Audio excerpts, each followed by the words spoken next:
Good morning. Welcome to Community Conversations. I'm Vicki Green. So today, think about it. If you've ever worked in a restaurant, eaten in a restaurant, owned a restaurant, my guest knows the proud moments and the tough moments. In studio today with me is Bob Luz, President and CEO of the Massachusetts Restaurant Association. Good morning. Vicki, good morning to you. Hey, thanks for being here. I love talking about food. So now, the Massachusetts Restaurant Association, or MRA, is a nonprofit trade association, right? Correct. Okay. And it's the largest trade association in the state representing the food and beverage industry. Correct. Okay. So you really have your pulse on what's going on around here, right? So you've seen it from the worker's perspective and the owner's perspective. You've been at the MRA for 5 years. And just to give listeners a quick a glimpse into where you've been, you're local. You grew up in Metro West. You went to UMass, got a degree in hospitality management. Sure So you did. knew what you wanted to do back in the day, huh? I did. You never thought about being a chef, did you? 'Cause I was in operations for a long time. Yes, I was. Okay. So I know that you worked your way up and then got into HR. Correct. Human resources. Resources and training. Yeah. And into a lot of big chains that people probably know of that are in the area. Applebee's, for one. You were with them. In the early days. And they were in Kansas, right? Overland Park, Kansas. That's So correct. you had to come back this way to go, because then I started here, went out there. That's correct. Okay, so you came back here and you were at the 99, which The I'm going to 99? go on record. It's one of my favorite. It changed. It is. It is. So, but did I also see that you were at the Rusty Scupper? When I graduated college, it's my In first Acton? job. In Acton. I trained there. God love you to remember that spot. And I remember it well. then I was all along the Eastern Seaboard running restaurants for them. Amazing. I didn't even know that. Was the Rusty Scupper a franchise, or I thought it was a one and only? No, it was company owned. It was actually, ultimately ended up being owned by Stouffer's and then by Nestle. It was So you a worked for chain- Stouffer's? I did. It was a standalone concept, but it was a chain out of the West Coast. And at its height, there was I think 47 dinner houses across the country. I had no idea, but just to give folks an idea, I don't want to give away my age per se, but the Rusty Scupper was on Route 2A in Acton near Nagog, and I used to work at Neshoba Valley ski area, and it was pretty close. So if we wanted to do something, it was more upscale than our break for the sub shop down in Littleton. But, we loved going to the Rusty Scupper at It was night. during the Fern Bar age of restaurants. Oh, that's an interesting way to put it. Yeah. Okay. So just to give folks an idea of the size of the industry, in Massachusetts, according to your association's data collected around 2016, there were approximately 15,000 eating and drinking locations in the state, 338,000 restaurant and food service jobs, which accounts for 10% of all the jobs in Massachusetts. That surprised me. It's we as an industry, we're the number 2 private sector employer in the Commonwealth, second only to healthcare. 1 in 10 jobs in Massachusetts actually reside inside the 4 walls of a food and beverage operation. It doesn't include all those that supply the goods and services to the restaurant industry. Like paper goods, food goods, suppliers, food, drink. computers, insurance. So aggregate businesses. But that's a lot, 1 in 10 jobs. And we're not just talking about fast food restaurants, McDonald's and things like that, and Burger King. We're talking about everything from the sole proprietor and high-end restaurants in Boston to McDonald's, right? That's correct. Everything and everywhere in between, the whole rainbow of restaurants. And the other thing I was shocked about is that from the state meals tax, which is about 6.25%, collected in fiscal 2016, they collected the state $1.3, or maybe last year, $1.3 billion from restaurants. And so that's an amazing thing for the state, for us that live in the state too. It's a great source of revenue. And additionally, $350 million from local options meals tax. What's a local options meals tax, just so people understand where the money goes? A few years back, the legislature gave local cities and towns the ability to levy a 0.75% tax collection, if you would, on meals that stays with them. And so it goes into their general funds. It's not earmarked for any one thing. And To the state, you mean? No. This To the goes directly restaurant? to the local city or town. Okay. So if you're in Worcester, and you go out to eat, you pay 6.25%. That goes to the state. We collect that. We collect 0.75% that goes to Worcester, and we make sure that those funds get to the state and to the cities. And that's great. We're going to get to that because that only means good news for, the city of Worcester and all the other cities. I mean, Framingham's a big one in Metro West, going north now, Portsmouth, New Hampshire. Definitely Foodie, Northampton going west and going south. I mean, everybody's getting into it. But Worcester has always been a food town to me, and I've been here for many years. And now, for whatever reason, even before the Red Sox came up this year, it was always known for Shrewsbury Street because I think they had, I read, and correct me if I'm wrong, they had the largest number of restaurants per area. It was like per block. There was, I don't know how many they're counting now, but I don't know that. It's like every block there's like 3 or 4. I do know over the last, I think it's 2.5 years now, there's been, I think the number's up to 65 new restaurants that have opened in Worcester, and it is clearly just exploded. So what was probably a good food and beverage area is now just great, and it's really got a full range of options, and it's clearly been the hottest market in Massachusetts. Oh, really? And probably in New England, I would say, in terms of growth over the last few years, in terms of one city or town. Why do you think that is? Why do you think somebody, because you told me you were at the Wahlburgers event earlier this week where they opened in their hometown of Dorchester, and it was all over the news. Yeah. And that is great for Dorchester. Yeah. And there's great things happening in Boston. But why do you think we're seeing, there's been great things happening here. We don't have maybe the star status of that. Now we have maybe, you want to call it star status of the Red Sox. Yeah. I think Worcester itself has gone through a really strong renaissance. I think Tim Murray has had a tremendous effect since he's moved out here. And the local leaders have just really paid really strong attention to providing opportunity to attract businesses. And, quite honestly, it is very difficult to maneuver in and around Boston, to get into Boston, to get out of Boston, to maneuver around the city of Boston. Traffic has become tighter and tighter and tighter, and rents have just exploded. And I think what you're seeing is, for a number of years, young chefs and entrepreneurs said, well, if I'm going to open a restaurant, I got to be in or near Boston. And now they're saying, you know what?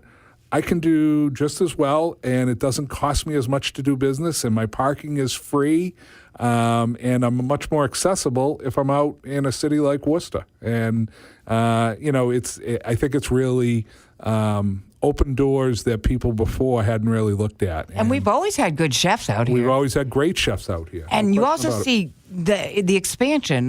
One of my favorite places, the Sole Proprietor, which has been around for a long time, was their first, the Worcester Restaurant Group, which was their first foray.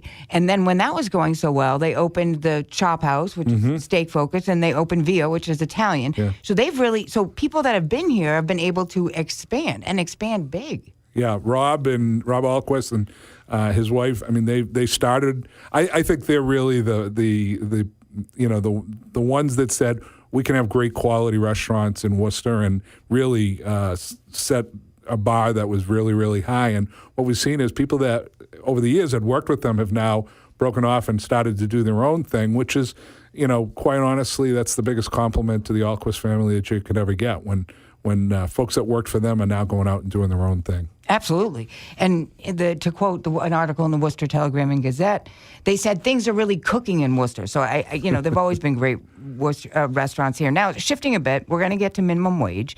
And my guest in studio speaking with me right now is Bob Luz, the president and CEO of the Massachusetts Restaurant Association. So, Bob, what do you think is the reason for this increased spotlight on not just restaurants, but different cuisines? Do you think TV like the Food Network, which I have to admit I'm a huge fan of the competition shows, do you think that has an effect on the diner? Do they understand what's going on in the food? They understand palates and spices and things like that, so they're expecting more? Yeah. I think the Food Network, has had a dramatic impact from two perspectives. So we can talk about them separately if you want. From the guest perspective as well as from the employee or the chef owner's perspective. Let's look at it from the guest perspective first, because that was your question.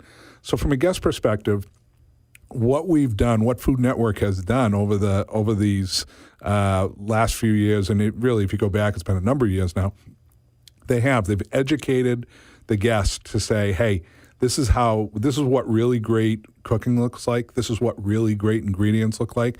This is what happens when you put them together, and this food comes out beautiful. And so the expectation level for the guest when they walk in our restaurants now, or any food and beverage operation, from a food truck to the 5-star downtown Boston or downtown Worcester restaurant, there's a high level of expectation, and you've got to deliver on that. From the employee's perspective or the chef's perspective, let's really focus on that. It elevated the game for them, and so they can never be off, and they can't miss. Was there ever a time they could be off? In the days when I started, I've been in this business now, 35, 38 years total. But when I first got out of school, honestly, you could miss every once in a while. It wasn't as elevated a profession as it is today. It wasn't. The guest wasn't as educated. And so every once in a while we could swing and miss, and it wouldn't have implications that really were costly. Today, with the instant world that we live in, with Instagram, with pictures, with reviews online, there's really no chance for you to be off your game at all. And so chefs have really stepped up their game. They love it. It's also got its challenges, which we could talk about in a second, but the Food Network did a lot to really, I think, increase the level of expectation and increase the experience that the guest gets when they walk into any restaurant. Okay, so you just caught me. So what's the negative impact? So the negative impact, so this is interesting. Young chefs today, and there's some great culinary schools they go to. Some are homeschooled and home taught. I mean, this is, again, the reason I love this industry. It's why I went into it as I got off this out of the University of Massachusetts in Amherst with a hospitality degree. It's the reason I'm still in it today. This is an industry where you don't have to have a college degree, and you don't have to have that college degree from Harvard. You can come in here and move from the dish room to the boardroom and anywhere in between. I know because I've lived it. I know because I've seen a lot of people that have lived it. And more often than not, they don't go from the dish room to the boardroom. They go from the dish room into management, to cooking, to running a kitchen, to maybe moving out front, to middle management, to running their own place, to entrepreneurship. And we have the easiest and the most used course, I think, into entrepreneurship. What's happened with the advent of the Food Network, though, is everybody wants the hot new chef to be near their town or in their city or town. Gordon Ramsay, when's he coming to town? And everybody wants him in the new development. Yeah, wait. You bringing that up? Did I see that Man vs. Food? I didn't even know this. They did a taping in Worcester. They were 2 restaurants, I think. Did you know that? I did not know that. They were here, and then one of them was an eating competition-focused thing, and I forget what the other one was. But yeah, we have movies out here filming now, and we have food shows out here. So finally, the Food Network is coming out. But I'm sorry to interrupt. No. So what's happened is chefs, young chefs today, it's almost like they think that they can move from culinary school to being, having their own kitchen. Yeah. And you got to be in the warm-up band a little bit before you get to be the main act. And I think that's frustrating to some restaurant owners and a lot of people out there, because people just want to move too quickly instead of making sure they learn. And, part of the one thing that I get very nervous about is if you don't give those folks enough time to learn, then because we have such a quick road and a straight line to running your own restaurant and owning your own restaurant, ultimately they could get there too early and they just don't know the business side of it. And so I always try to caution people to slow down a little bit, take it all in, and then, hit it out of the park when you open up. But running an operation is not, it's challenging. You got 55 or 60 employees that are counting on you to make sure that they're successful. So let's talk about, just so people understand how hard this is. I think I saw that you have a figure of how many restaurants don't make it in the first 5 years, 2 years? First 3 to 5 years. different numbers have been out there, but maybe a third of restaurants. It's hard. Yeah, it is hard, and it's hard work. It's 7 days a week. It's 14 shifts a week, and it's really probably about 5 hours a day for most restaurants. If you're open for lunch, you're open for dinner. You get most of your lunch crowd from, say, 12 to 2. You get most of your dinner crowd from 5:30 to 8:30. A little bit on either side, but that's really it. So you're only open 5 hours. You got to maximize what you get during that time frame. You employ a lot of people. It's there's a lot of chances for product loss. And a lot of, as I said, there's a high level of entrepreneurship in the restaurant industry, which I love. But I think a lot of people get challenged because they have enough money to get open, and then they think, oh, I'll just start walking through the door then. You really got to gear yourself to say, I got enough money to run for 6 to 12 months. And if I happen to hit it before then, I hit it before then. And so that's why you see some people that get the doors open, but then struggle in the short run to really make it happen. So not only should people, from what I'm hearing you say, is you would advise people that start somewhere in another restaurant and really learn the business side as well as the cooking side. Yeah. Because not everybody's a Wahlberg. Not everybody's got family that, and he's a very good chef, a very serious chef, right? Paul is.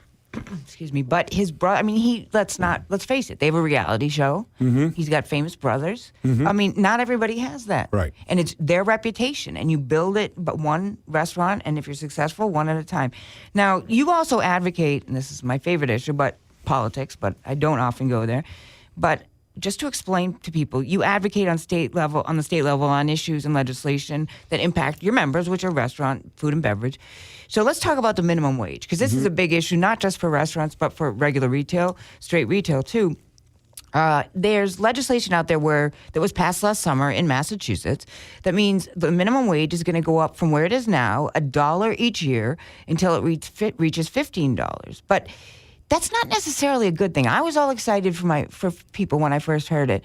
And then I said, but what does that mean for tipped workers like servers, busboys? I mean, is there, I don't want to be negative Nelly, but is there a reason for concern? What's the issue with the raising the minimum wage, and then what the difference is for the tipped worker? Yeah. So there's really two separate issues there. There's minimum wage, and then there's the tipped employees. And the reality is the tipped wage should not be part of the minimum wage legislation in my mind, or in servers' minds, quite honestly. I mean, literally, my daughter waited tables during the last time we went through this fight, and I was on the radio and TV a lot, and she kept saying to me, why am I even in this conversation as a tipped employee, Dad? I make $35, $40 an hour. Including the tips. Because tips. They're based, so people understand, if you haven't been in the industry, the tipped wage is a lot lower than the minimum wage because of the amount they collect in tips. So the legislature, up until 2013, had frozen the minimum wage for tipped employees, servers and bartenders, at $2.63 an hour. Now, during those 16 years, their wages increased 88%. Why? Because they get a portion of the bottom line tips. Menu inflation happens as food inflation happens. So the price goes up on the menu. It, comes down to the tipped employee. So they were, in essence, making quite a bit per hour. Yeah. And they are the highest paid employees in any restaurant. The servers and the tipped servers employees. and bartenders, correct. Really? And they make up 2/3. If you go into any full service restaurant, they make up 2/3 of your employees in there, 60 to 65%, let's say. So the whole business model for a restaurant is built upon that sub-minimum wage. 3 years ago, the legislature said that needs to go up. So it went up and went from $2.63 to $3, $3.35, and today it's at $3.75. And then in 2019, it will go to $4.25. It'll go up 60 cents a year for the next 5 years. So how is that going to impact? And ultimately end at $6.75. $6.75. Yeah. Okay. So how does that impact are they going to have to cut jobs? Are they going to have to go to a no-tip model, which some restaurants do today, right? Yeah. But they, like you said, they kind of have to increase their menu prices. Yeah. So restaurateurs are resilient. They're going to look at this and say, how can we make this all work? And that's going to be the challenging question. But there's a lot of different ways you can do it. We in the hospitality business, we love the service side of the industry. Our food servers and our bartenders love that service side. They have their own little business. The challenge is Meaning tips. Meaning tips. They put into it, they get out of it what they put into it. And you see servers all the time that say, don't increase this because it's not broken. You're going to break it if you do this. Break it how? If the minimum goes up. Because owners and operators are going to have to change the way they do it. They can't just continue to pass on prices. We're not going to pay $20, $25 for a burger. We can't. And so what's going to happen is they'll stop putting pads into the restaurants or tablets. Aren't they already there? They are to some degree. You'll see them more and more. If you take the typical full-service restaurant, the server will probably have a 4-table station. If you put tablets on the table for second drink orders, desserts, and let me cash out, I can take that same 4-table station and make it a 6-table station. I get a third of the employees off the floor.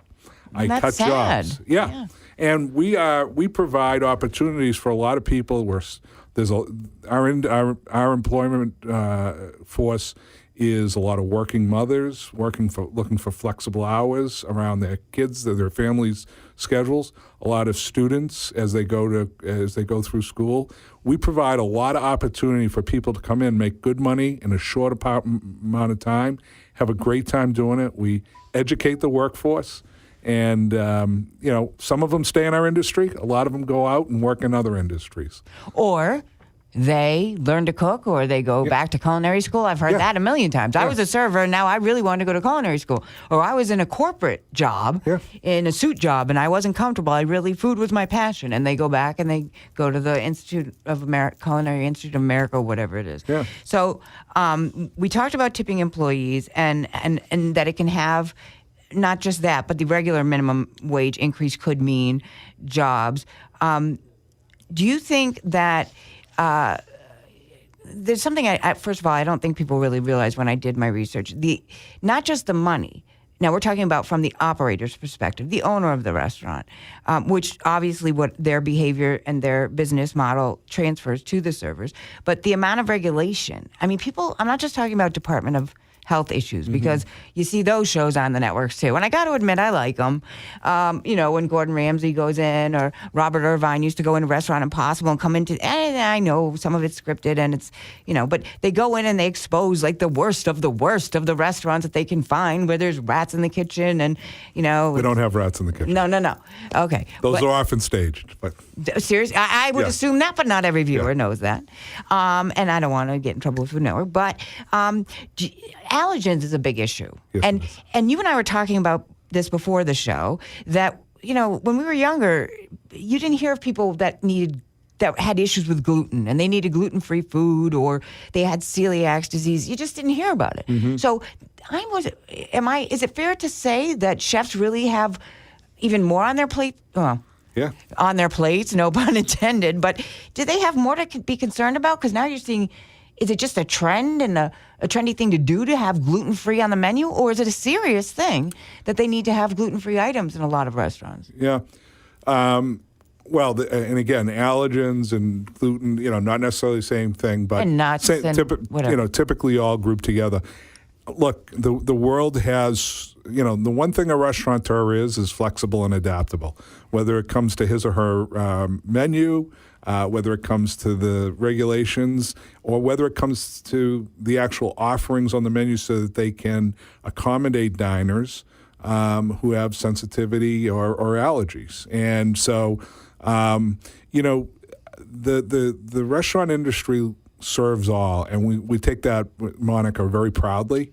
And so I think they've done great things in sort of bending and adapting to say, we can have portions of our menu gluten-free. We can accommodate the guest who has an allergy. And allergen training has become very, very important. We were the first state in the nation, and one of the only ones that require allergen testing, allergen certification For anybody that works in a that works there. They have to get certified that they went through correct. this training. That's correct. We're the only state that does that, or the first state? We were the first state, and there's 2 others now that do it. That's it? So, yeah, but it's coming fast and hard, and a lot of states and a lot of restaurants, quite honestly, are doing it on their own already. And so more and more, it's going to become very commonplace very soon. Right.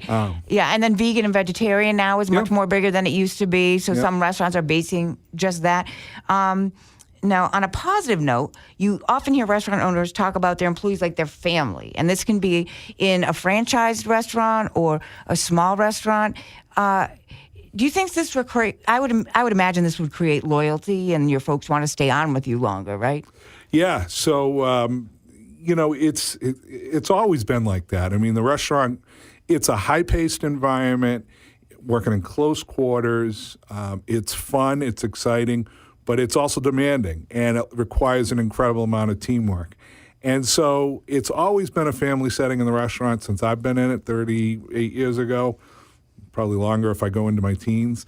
And it always will be, I think, but even more so now. And that family sort of feeling goes beyond that. The restaurant community is probably, and the chefs that really populate it, probably the most philanthropic group of employers or an industry, most philanthropic I've ever seen. In what way? They give to the community like there's no tomorrow. I mean, restaurants support the community in times of need.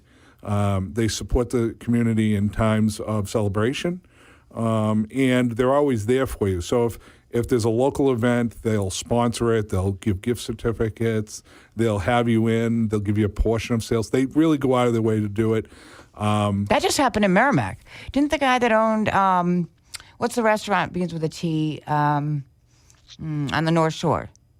I'm trying to think of the name. There's a lot of restaurants that start with T. No, I'm not sure. I know. He's got 3 or 4 of them. I can't remember the name of it now, and I wish I could, because he really opened his restaurant to folks that had lost their kitchens, lost their homes, lost their electricity, their gas, everything else. Tuscan Grill. That's it. Yeah. That's right. Yeah, So during the there's a tragedies perfect give back. Absolutely. Right. Yeah. Okay. No Kid Hungry, an incredible yeah. organization that our industry supports from Boston to Pittsfield, Newburyport to Provincetown. And we do a tremendous amount of fundraising for them. Roots Out Childhood Hunger. 1 in 6 kids goes hungry in Massachusetts, which surprises 1 in some. 6 in Massachusetts? Goes to school hungry. And this program is incredible and really, and it hits home in our industry because some of our chef owners or owners were hungry as children, but more often some of their employees have the challenges. And so they've supported that charity amongst many more than I've ever seen. There's an incredible affiliation there. And I think that's important. And as we wrap up, I just want to get to the future. Now, you hear about, I've been reading about trends in technology in restaurants and in the food industry and things like delivery with Uber and testing of food delivery by drone, burger flipping robots. If you take out your crystal ball, we'll pretend, what are some industry trends maybe 5 years out that you think we'll see? Well, there's no question delivery and Uber Eats, or, there's others that do it. Uber Eats is, I think, an interesting Grubhub, choice. is that another? Yeah. Delivery is going to become bigger and bigger, and that's a hard one for restaurateurs to swallow, so to speak, because you lose control over the quality of the product. Oh, that's true. When you're not delivering it. But it is clearly part of the demand right now, so that is going to become bigger and bigger. Ordering online, bigger and bigger.